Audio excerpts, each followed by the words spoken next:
The David Pakman Show at davidpakman.com.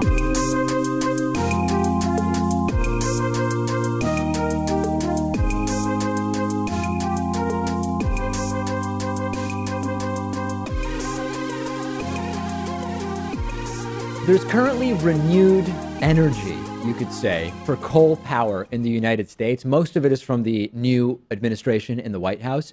And I've talked countless times about how this makes no sense at all. I mean, truly, it makes no sense. The same people that say they want the market to decide are trying to save an industry that is increasingly not viable anymore. Forget about the fact that Arby's employs more people than the entire coal industry in the United States, and ignore for a second that coal is horribly polluting and not financially efficient. Donald Trump still wants to save coal, and we've now learned more about how great it would be to kill coal. A new study that's been conducted by a team from Michigan Tech University reveals that if the United States eliminated coal and transitioned all coal to solar energy, you would save approximately 52,000 lives per year, and you would pump endless amounts of money into our economy. Every year, tens of thousands of people in the U.S. die prematurely from air pollution-related diseases associated with the burning of coal. We have a map for people who are watching with us, which correlates coal-fired electricity to deaths related from air pollution. And the World Health Organization has said that air pollution is the biggest cause of non-communicable disease in the world. That includes stroke, cancer, chronic respiratory illnesses, and heart disease. And the study found that indeed 52,000 premature deaths could be prevented every year if we stopped producing electricity with coal and replaced it with solar power. But those are only the health benefits. Not only are there health benefits, but switching to solar would also be really good for the American economy. Of the 52,000 deaths prevented, the scientists at Michigan Tech found that switching to solar would generate $2.5 million for each death that you prevent. Joshua Pierce, who's a professor of materials science and electrical engineering at Michigan Tech, says, quote, "Unlike other public health investments, you get more than lives saved. In addition to saving lives, solar is producing electricity, which has economic value. Everyone wants to avoid wasting money. Just based off the pure value of electricity, of the sensitivities we looked at, it's profitable to save American lives by eliminating coal with solar." Using data from peer-reviewed journals, the EPA and the Department of Energy, they also used current costs of solar plants and calculated the potential return on investment to come up with these numbers. Completely replacing all coal plants in the U.S. with solar photovoltaics would require 755 gigawatts of solar power. That's compared to the 22.7 gigawatts of solar we currently have. That would cost $1.5 trillion. So when you see that, you say, wow, David, that sounds insanely expensive. The 1.5 trillion would pale in comparison to how much money would be made off of the solar plants and saved with the solar plants. Much more profitable than coal, which is naturally dying out. One more quote from the Michigan Tech professor. Quote, "Solar has come down radically in cost. It's technically viable. And coupled with natural gas plants, other renewables, and storage, we have ways to produce all the electricity we need without coal, period." My overall takeaway from this study is that if we're rational and we care about American lives, or even just money, then it's time to end coal in the United States. Isn't Trump the business guy? Isn't he going to make great deals? Doing this in the U.S., transitioning from coal to solar, would not only help Americans in terms of health, that's a pretty good deal. It would help people all over the world in terms of health, because pollution doesn't exactly respect imaginary lines on maps. But it also would be so great for the economy, and yet Donald Trump is against it, Pat. Yeah, and of course, Trump does claim to be a great business guy, but he also is great at appealing to a crowd. Yes. And, putting profitability aside, putting the effects on the climate aside, there's a lot of people who work in these coal mines, and they've been doing it for generations, and they want to hold on to it because it's a noble job for them. And despite the fact that they may have negative health consequences down the road, they just have always been doing it. They live in a coal town. They come from a coal family. I get it. And that's a hard thing to argue against. I get it. And the lost jobs are a problem, and it's something that would have a negative economic impact, and that has to be considered. But again, fewer jobs than Arby's in the entire coal industry in the United States. And we should be critical consumers of all news and reports, even like the one I just told you about. The study misses a few things. It doesn't consider, as I mentioned, the cost of the lost coal jobs. It doesn't consider that then those people who lose their coal jobs don't have money to spend in the economy. That has to be subtracted out. Solar installations currently use a lot of copper, and copper mining is related to some pretty significant environmental disasters, and you would need copper for the solar installations. You do have to subtract out all of those things, but the benefits are overwhelming here. I mean, it just sounds like a win-win-win to me. Not only is it profitable, not only is it good for the environment, it also helps people with the negative health consequences. Things like black lung wouldn't be nearly as big of an issue as they are now. It's time to kill coal. The numbers say it. It's abundantly clear, and yet the president wants to do the opposite. Low energy, sad. I've got a great book recommendation for you today. I don't normally read books like this. I'm talking about the book Bringing Down the House by Ben Mezrich. Bringing Down the House is a book about the MIT blackjack card counting team, which is quite a well-known team, actually. This MIT-based card counting team that would go all over the world and do team card counting to win money at casinos. Now, strictly speaking, in the United States, card counting is not illegal as long as you're not using an electronic device or using some means to defeat the normal odds of the game.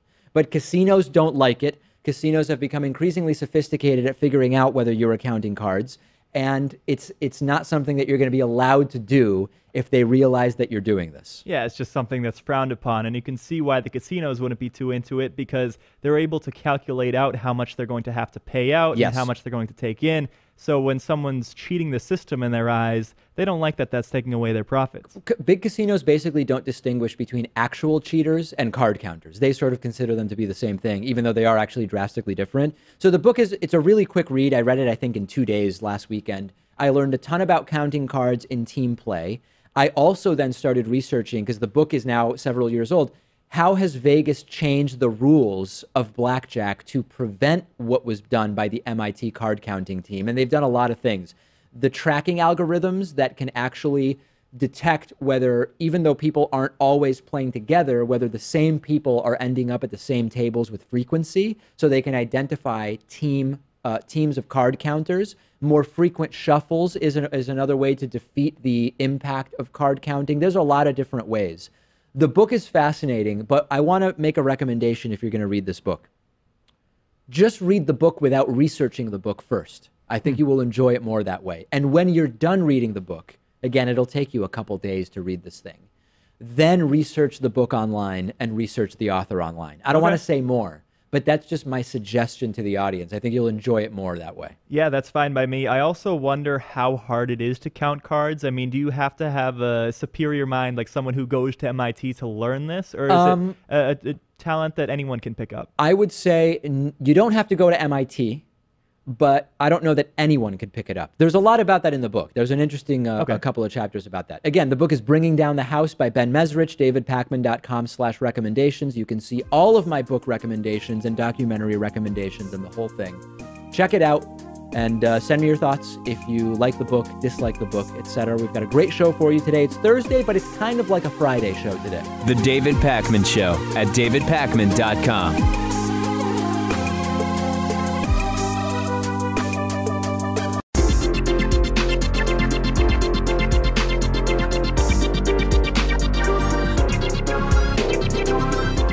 The David Pakman Show at davidpakman.com.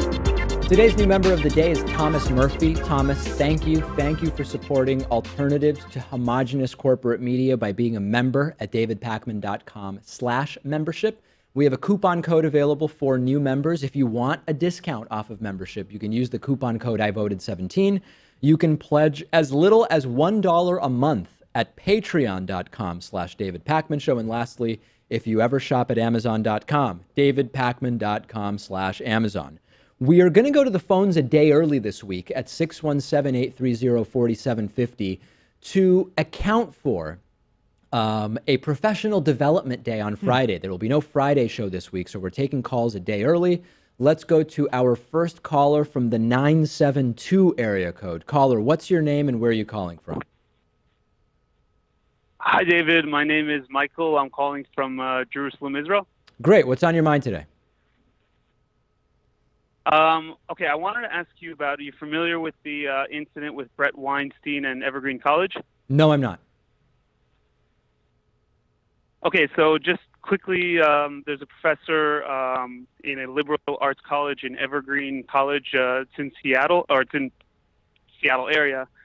And there was an incident there where he wrote an email protesting this day of absence that was going on the campus, where traditionally people of color, it used to be just black people, then it was expanded to people of color, would take a day every year to spend off of campus, kind of highlighting their value. And this year they reversed it so that the way it was going to be held was that white people were basically encouraged not to come to campus for one day. Mm-hmm. And he wrote an email. On this large chain, which included staff and students. Very well thought out, well written email saying that he felt uncomfortable with this idea and that he was against it, and he was not planning on he was planning on coming to campus that day, and he was subsequently later that day shouted down by a large group of students, and there's been calls for him to be fired, and it's caused quite a stir. I don't know. I guess you're not aware of this, though. I'm not aware of it, but we've covered similar stories. And you know what? I find that this entire type of thing really disappointing, because the controversy you've described, and again, I'm going by what you've told me, the controversy you've described is, number one, taking away from whatever were the original intentions of this day as originally conceived. And I'm sure that no one is well served by that if they're trying to shine a light on particular issues that are notable or observable in society. And also, you know, on another level, I don't know this professor, but I'm guessing that he's probably Jewish, right? His last name is Weinstein. Yeah, he actually is, and when he's discussed it, he highlights that fact kind of makes him. He says it makes him uncomfortable the second that he's not allowed to go somewhere or be somewhere. Well, I wasn't thinking along those lines, Michael. I wasn't thinking along those lines. I was thinking along the lines of this idea now that because Eastern European Jews look white and admittedly, for the most part, pass as white in Western society and have the benefits of white privilege to whatever extent you believe that non-Jewish Europeans have it. European Jews would also have it.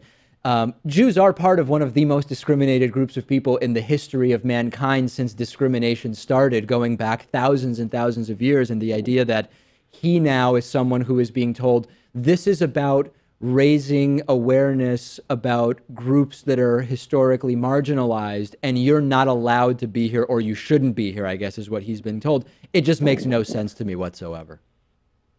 Right. Did you mind if I ask a question? I actually wanted to ask you a question about it, though. Go ahead, real quick, yeah.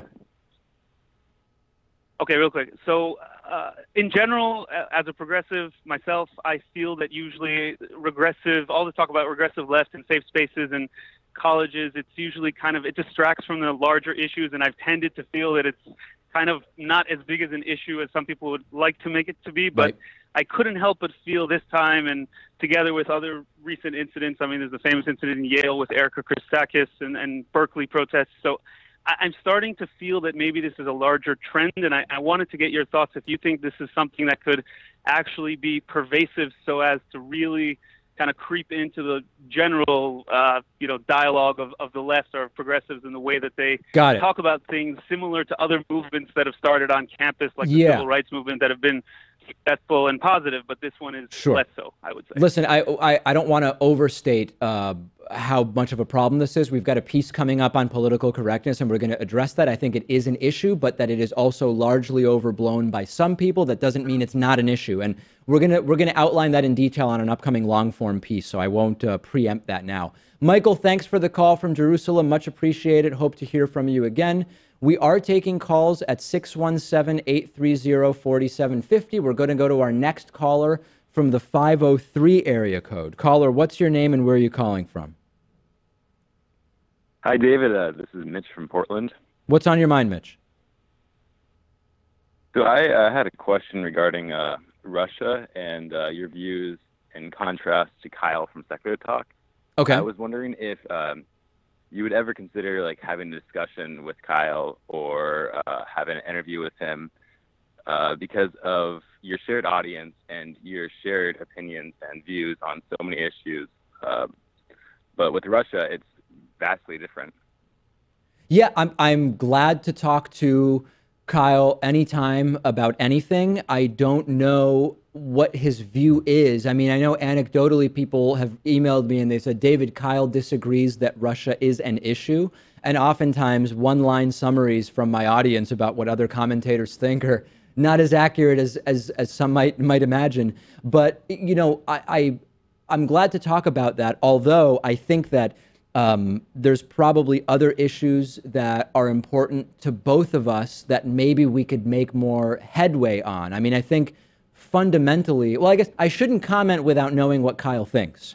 But fundamentally, there are sort of undeniable facts. And then from that, one can have a differing opinion about what percentage of one's time should be focused on Russia versus on healthcare versus on whatever. But I have a hard time imagining that Kyle and I would disagree on the facts, although maybe you know more than I do about this. I don't know.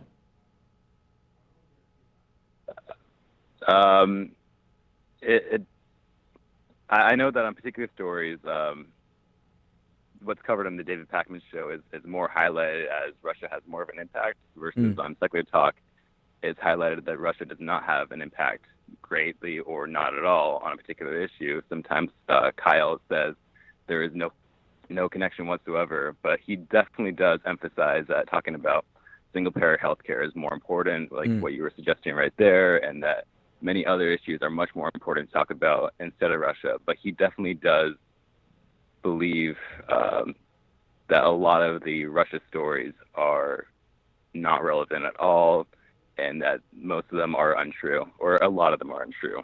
Okay, wow. Well, that's a lot there. I mean, I would be interested to hear more about that. I'm just not exactly up to speed on exactly what he thinks. All right, thanks so much for the call, Mitch. Appreciate it. Always great to hear from the West Coast. We're taking calls at 617-830-4750. We'll jump into our next call from the 337 area code. Caller, what's your name and where are you calling from today? Hello, David. This is Gabriel calling from Youngsville, Louisiana. Great. What's on your mind?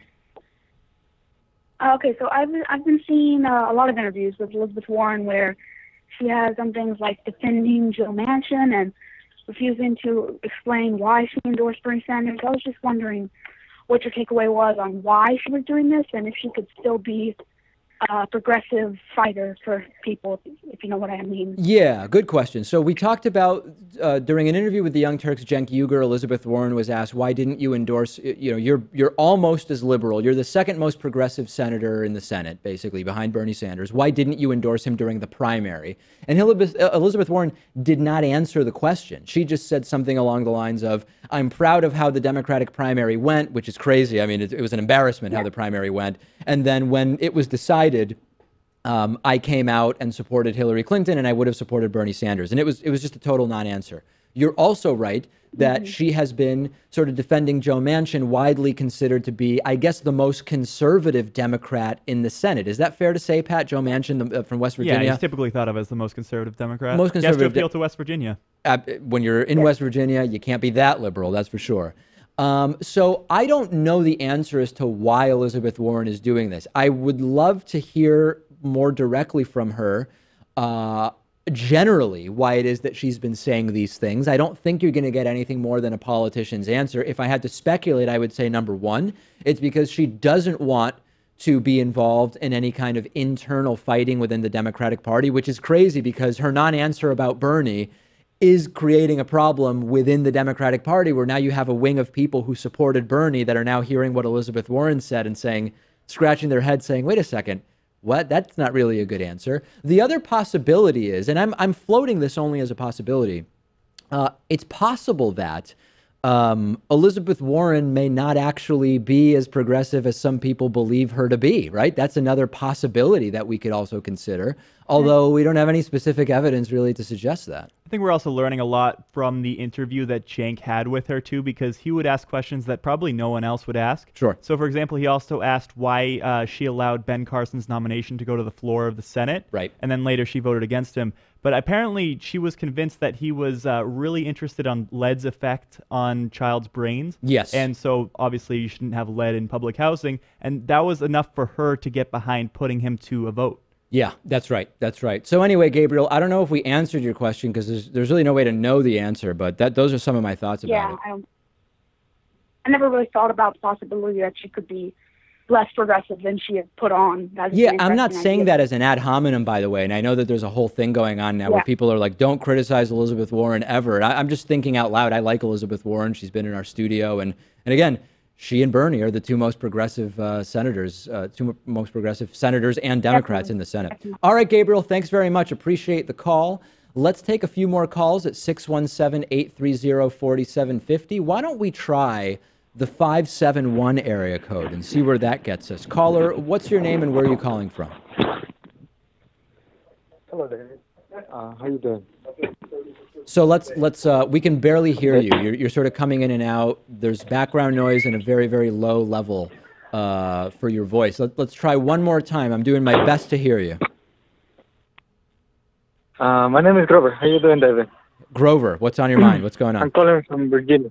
Cool. Not much. I just bought one on your coffee to support this is a joke, of course, a gay liberal agenda, Jewish. And it's actually, your coffee is really good. Thank you. Thank you. Really yeah, people love the coffee. Yeah, it's actually, I mean, my coworkers love it. The other question that I have is, what do you think it will be the best solution for all these terrorism that is happening right now, even though we know, of course, that is Saudi Arabia full, like, spreading those ideologies?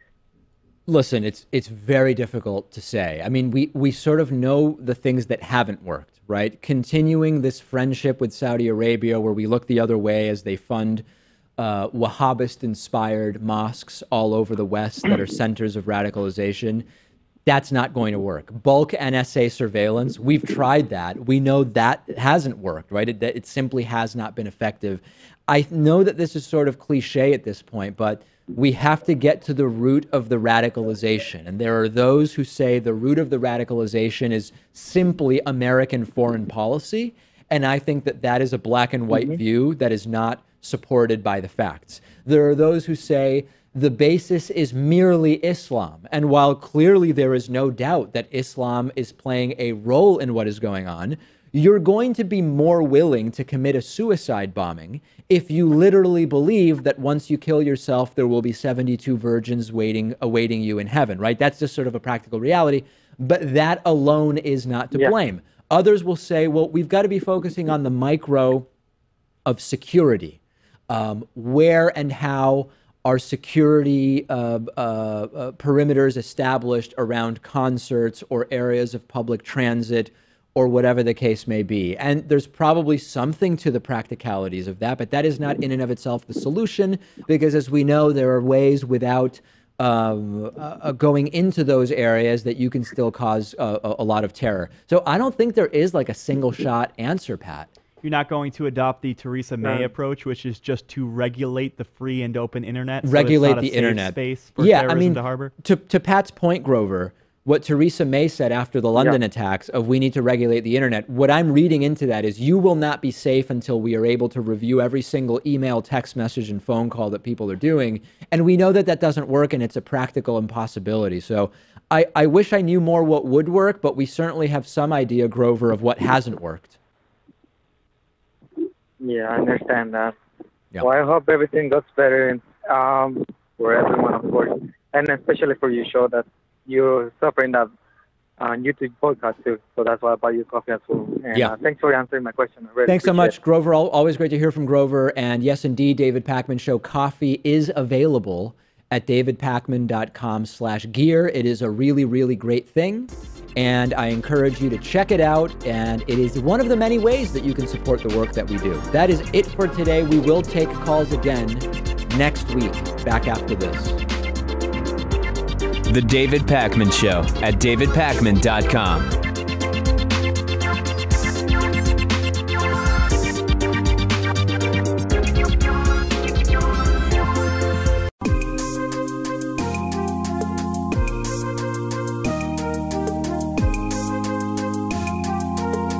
Welcome back to the David Pakman Show. For this week's classic interview, yes, classic interview on a Thursday instead of Friday. Even though it's Thursday, it's kind of the Friday show in a way, but on a Thursday. We're going to just a good old-fashioned clueless right-winger. This is an interview I did with Josh Bernstein shortly after the lifting of the Cuban embargo. What will Donald Trump ultimately do with the Cuban embargo? We don't really know. It's anyone's guess. He said many, many things about it, complicated things, as Donald Trump would like to say. Anyway, see if you can even follow the logic of what Josh Bernstein was trying to argue during this interview.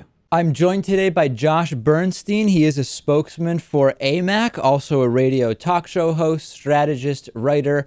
The topic today is the Cuban embargo. We, of course, talked to you recently about how President Obama indicated that we would be resuming a normalization of diplomatic relations with Cuba, looking to open an embassy there at some point.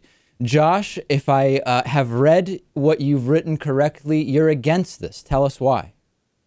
Well, I think that it sets a dangerous precedent that we are now negotiating openly and freely with dictatorships and dictatorship countries, Cuba being one of them. This embargo has been there for a long time. They treat their people, their human rights abuses. They're number 9 on the world's list for human rights abuses. So I just don't see that they have earned the right to have this embargo lifted. And then I also look at the fact that I believe because President Obama does not like to be repudiated in his policies, he wanted to close Guantanamo Bay way back when in 2009, he was not able to do that. So by normalizing these relations, this will then take some of that pressure off of him. And I believe that this is ultimately the goal, is to close Guantanamo Bay, which I believe would also be a geopolitical mistake, being that the relationship between Russia and Cuba is so strong. All right. Well, I don't think that in the time President Obama has left as president, no matter what happens, Guantanamo Bay is going to be closed. So, but we could disagree on that. But let's at least put that aside for the immediate time.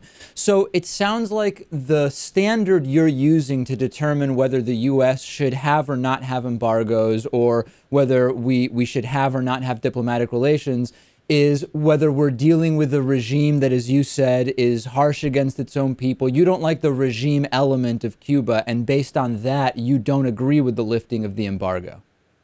I don't agree with the lifting of the embargo because I don't really see how it would benefit America. And if we were so steadfast on lifting this embargo, then we would have said, okay, fine. How about 24 months with verifiable proof that you have made the revisions in your country to allow people to be free, to allow people to vote, to allow people to own, different properties and things like that, and not line people up for their political disagreements and execute them like has been done in the past. Now, have you been advocating for the cease of American support and diplomatic relations with the current regimes in Uganda, Rwanda, Bahrain, Turkmenistan, Tajikistan, Uzbekistan, Vietnam, Saudi Arabia? We have huge diplomatic relations with China, a huge human rights abuser. Would you end relations with all of those as well, based on the same rubric you've established with Cuba? Well, I think that let's take China, for instance. China is a very different animal. You have over 1 billion people. You have a huge economy. Unfortunately, now has taken over the United States economy as the world's largest economy. And personally, my personal agreement, my belief system, no, I don't think we should negotiate with any third world regime, terrorist nation, if you will, that is a sponsor of terrorism, in my opinion. Okay, and do you understand the economic impact that it would have, given the economic connection between China and the U.S., if we were to cease that relationship completely in the same fashion that you support maintaining with Cuba, in the sense that if you consider the amount of American bonds that are held by China, China has financed much of what we have happening in the United States. We get so many of our products from China. The profits of so many American companies that I presume you support are derived from the fact that we're using inexpensive labor in China. You would forego all of that stuff and you would accept all of the impacts it would have on the economy? Well, I think that if you're taking all of that into consideration, I think that we need a new China policy. I believe that we ought to put more tariffs on their goods coming in and out of their country. But Walmart, you only have tariffs with a country with which you do have relations, right? Which is something that you just said you would totally end with China. Well, I'm not saying that we would end it because, again, it's too intertwined. This isn't 11 million people and an embargo for 50 years. This is China that has been working with the United States for years. Not that I agree with the fact that we should be working with communist countries, but it's kind of like the sale. What does it have to do with the sale of tea in China? Well, but Josh, I think the problem I'm having is you first established what you said was your standard for deciding whether or not we should do business with a country. When I brought up China, you first said you would also agree with completely cutting off all ties, but then no, you I didn't said, say that. Okay, maybe I misunderstood the relations to make it more fair. Okay, but what you most recently said was you wouldn't cut off all relations with China because there's way more people there and it would be more logistically complex. So are you saying that your standard, your moral standard for who the U.S. should do business with is in part informed by convenience?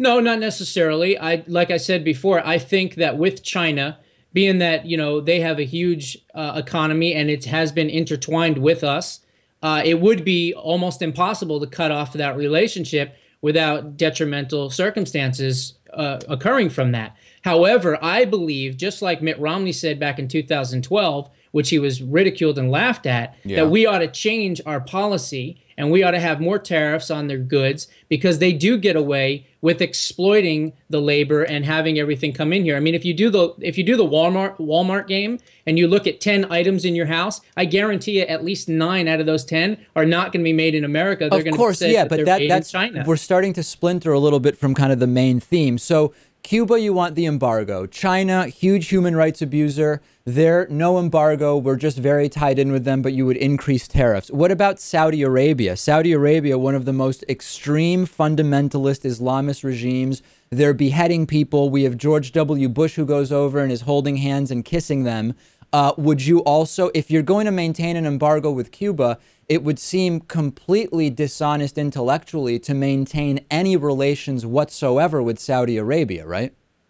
Well, the thing is with Saudi Arabia is we already had Barack Obama go over there and kneel down in front of them and kiss their ring.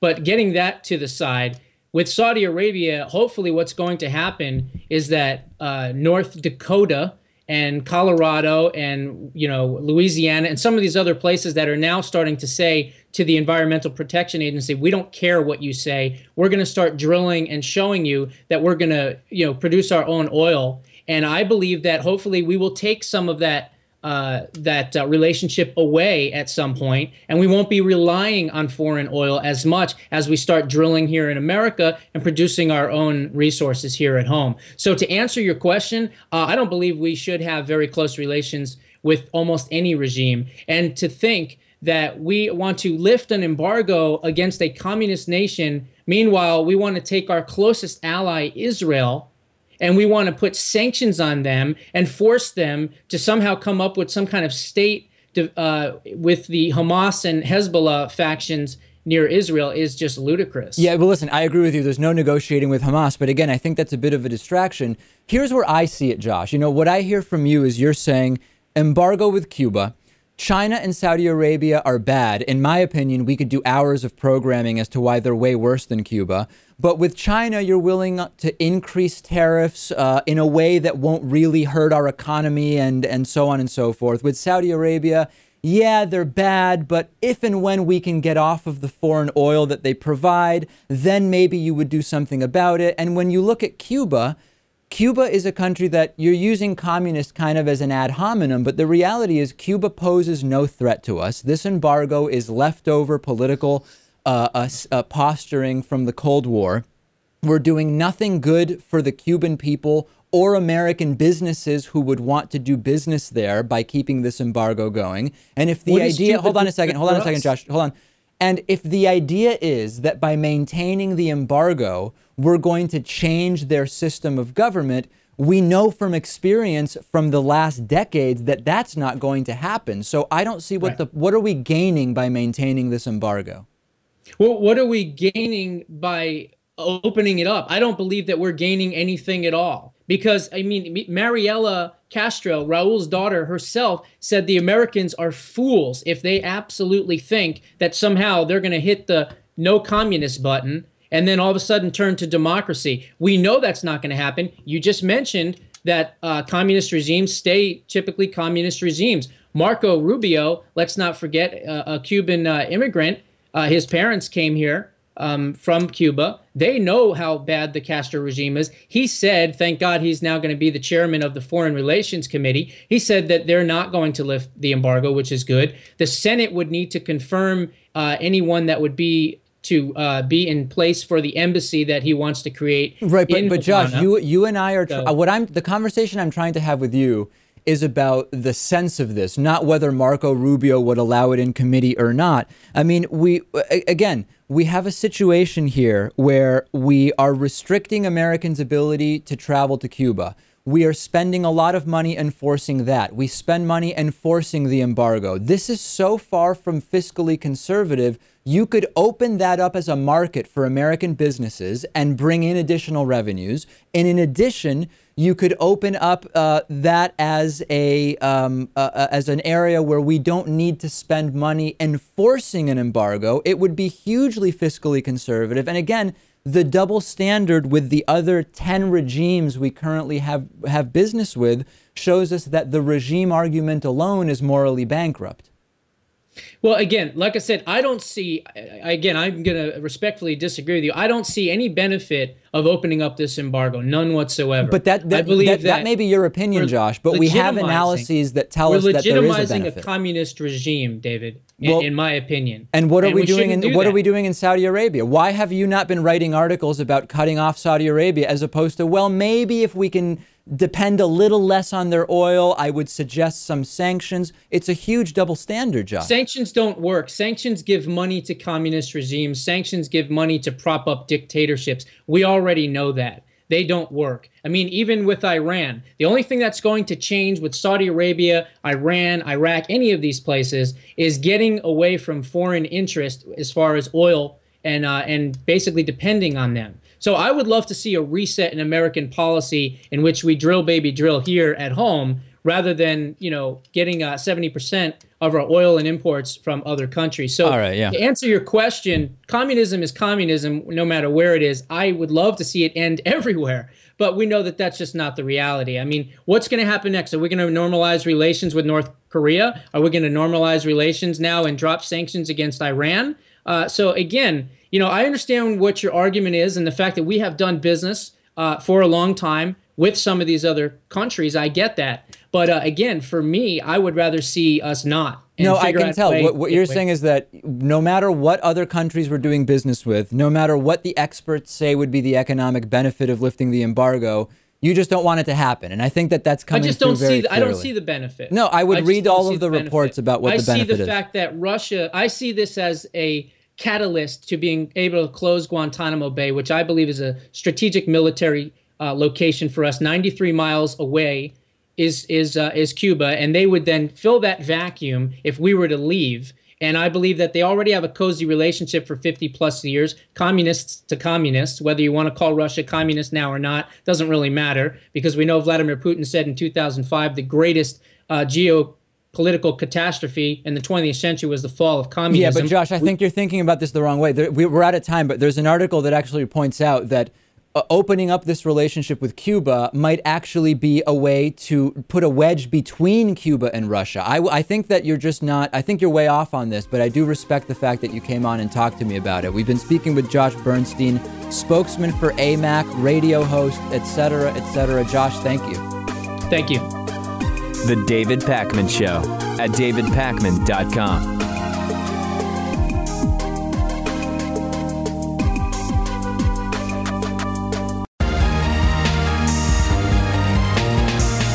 The David Pakman Show at davidpakman.com.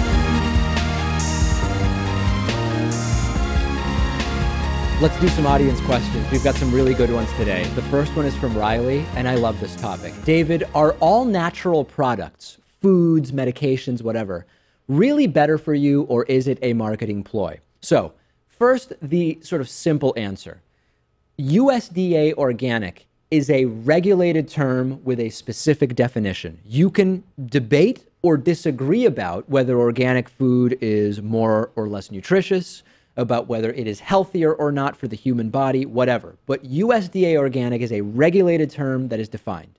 Natural, all natural, is not a defined term. It has no significant or specific meaning, and it is one of the biggest marketing scams in food that are out there. And really, almost anything but USDA organic does not have a fixed meaning. And even, this is sort of a joke, some of the stuff we have here. So made with real fruit. Sometimes people see that in like fruit snacks, gummy snacks or whatever. They say, oh, it's got real fruit in there. Made with real fruit, and we actually have done interviews about this, made with real fruit can mean that it has extracts that came from real fruit, which are highly refined and condensed. And it doesn't really mean that it's healthier than any other particular thing. Another example here is milk from cows not treated with RBST. And always when you see that, you see this little asterisk. And then when you look on the back of the package, it says, no scientific test can distinguish milk from cows treated with or not treated with RBST. So sure, you're being told, presumably truthfully, that the milk hasn't been treated with RBST. Science can't even tell the difference whether it has or hasn't. So, and then of course there's over here 100% natural, and that's the one that it really, really tells us nothing. And oftentimes you'll see, oh, this is sweetened naturally, and you think, oh, that's way better than high fructose corn syrup. You can have other sugary concentrates that originate from something that is, quote, natural. It doesn't really mean anything when it comes to the reaction of your body to that sweetener. It's a bogus term. So, of course, organic means no GMOs, no toxic pesticides. But when it comes to natural, there's no overarching regulation as to what that term could mean. It's simply not a regulated term. You can use it if you want. You can write it on your package if you want. But David, they have to adhere to their company guidelines as to what qualifies as natural to them. Oh, right. Yeah, because as we know, you don't need regulation. Businesses have every interest in regulating themselves, and they have an interest in being honest, because if they're not honest, then their business will fail. Oh, except for everybody who slaps 100% natural or all natural on their product. But they sometimes claim that there's no artificial flavors or colors or preservatives. That one is, do you know about artificial flavors? No, I do not. Artificial, when it says no artificial flavors, it has natural flavors. So imagine that you get I don't even know. I mean, candy comes to mind, but there's other stuff that says natural strawberry flavor. So you think, oh, good, that's great. It doesn't have anything that is it makes me think there's no cornstarch or any extra sugar in there. It's all the flavoring that you'd get from the fruit. It's still concentrates and extracts that are originating with a fruit, but they're still processed in the exact same way as those so-called artificial flavors. There's so much that is just put on products that has no meaning, or it actually is deceptive. So very, very good question, Riley. You are asking the questions you need to be asking in order to be a more informed consumer. That's a very good thing. It's kind of obvious that natural means just about nothing too, because pretty much anything that happens within the universe is natural. It's existing within nature, right? Yeah. I mean, how is anything not natural? Yeah, it's crazy. Jackson wrote in, what's the most and least impressive tourist attraction that you've ever seen? Least impressive, I hate to say this, because on the one hand, I love science and it sounds like it would be really cool, but in South Hadley, Massachusetts, I believe it is, there are dinosaur footprints. And growing up in Western Massachusetts, I went on so many field trips to these dinosaur footprints. And it's basically It's almost not even noticeable at the side of some road. I think it's on Highway 116, Route 116 in Western Mass. The school bus pulls over, and you're not sure if the school bus is pulling over so that the bus driver can urinate because we're not near a bathroom, or if we're actually at the dinosaur footprints. And you're at the dinosaur footprints, and it's just barely visible imprints on a couple of rocks. It's not a tourist attraction per se, although many tourists come to Western Massachusetts and go to see these footprints. And it was just so lame. And what about Plymouth Rock, too? Obviously, this is getting very Massachusetts-oriented, but it's something that you hear about so much as, you know, an important mark of our history. And yet, if you go there, it's just some small boulder with the year 1620 inscribed onto it. I remember going when I was in like 5th grade or something. And the other thing is that Plymouth is kind of, it's not the middle of nowhere, but Plymouth, Massachusetts is well outside of Boston. There's really nothing else there. You show up and there's this rock, and it is kind of underwhelming. I think that's why they put Mount Rushmore in South Dakota in the middle of nowhere. How do you get people to go to the middle of nowhere and make something like that? Yeah, and how about like most impressive tourist attractions you've been to? For me, Chichen Itza in Mexico is absolutely fascinating, one of the 7 wonders of the world, and just thinking and imagining how this was built so long ago. That to me was one of the most impressive. And to understand it, you need to be with someone who's going to explain to you what you're seeing. Because if you just see this rundown pyramid and what looks like a small soccer field or whatever, you're not going to understand everything that took place there and the context in which it was created. Yeah, the same idea. I would pick Stonehenge, of course, something made in 3000 BC. And, you know, there was no source of rock anywhere in that vicinity. And we don't even know what it was used for. Was it a calendar? Was it some sort of religious symbol? I mean, the mystery is what makes that fascinating. Have you been to Stonehenge? Yeah. Oh, yeah. I've never been.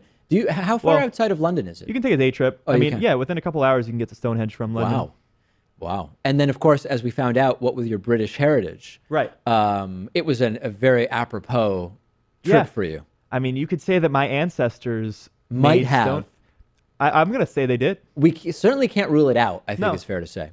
Other impressive tourist attractions, I mean, certainly the old city of Jerusalem is just unbelievable. I mean, the feeling of history that you get there, although unfortunately some areas of it have had to sort of be rebuilt because of vandalism during the 40s and 50s.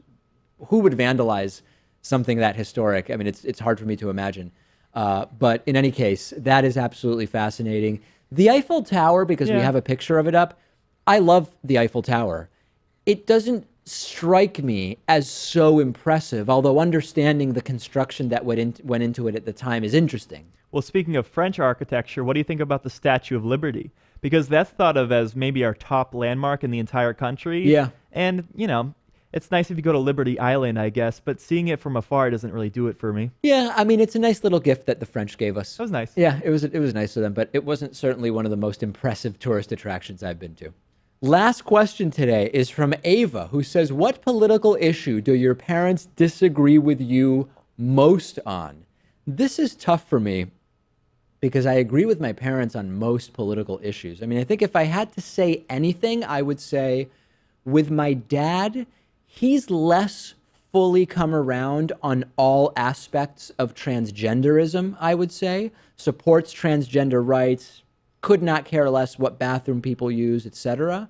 But he has not fully come around on some of the more proactive measures that some schools are taking, for example, to sort of go around the room and discuss what gender pronouns you want used. He thinks that being that proactive is a little too much.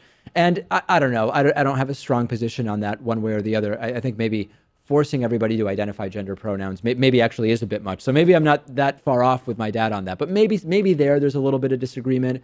As far as with my mom goes, I don't know. I'm pretty spot on politically with my mom. Yeah, everyone knows, I think, at this point that there are a lot of conservatives in my family. Yeah. And we'll have disagreements on these big overarching issues. So, for example, wealth inequality. Okay. When you point out to them that 8 people on Earth have more than the combined wealth of the bottom half of the planet, they'll say something like, well, you know, I'm sure they do a lot of charitable work, so it's okay.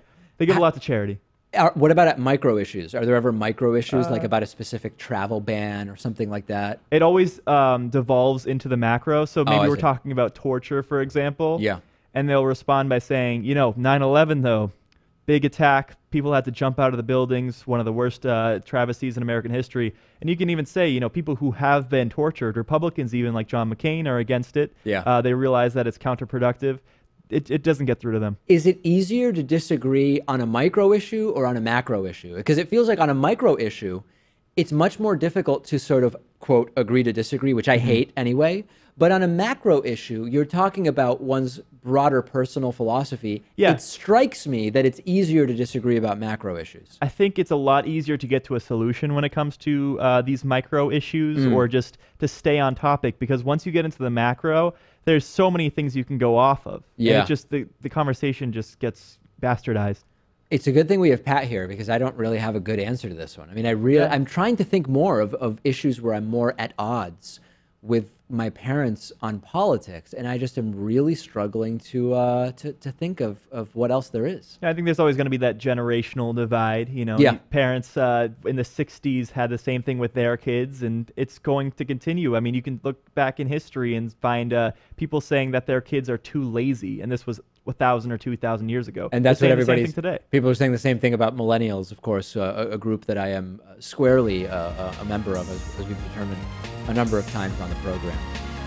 Okay, that does it for today. Great bonus show coming up, davidpakman.com/membership. Get on the bonus show. It's great.